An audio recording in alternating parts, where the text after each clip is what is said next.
No niin, kiitos vaan Mialle tästä haasteesta. Oli hieman haastavaa keksiä, että mitä ei ole tähän asti vielä tehty. Mutta me taidetaan pikkuponien kanssa koittaa, että miten toimii ponijuna.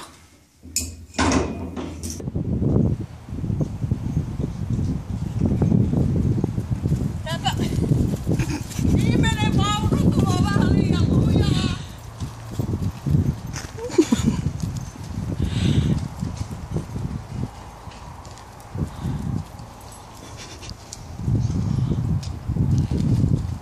Viimeisessä vaunussa on hieman jarruongelmia, mutta ei anneta sen haitata. No niin. Ja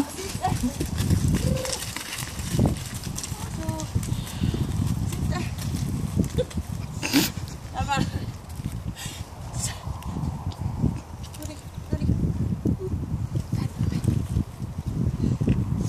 Juoman vuoro. Sihautamme sen auki. Näin. Ja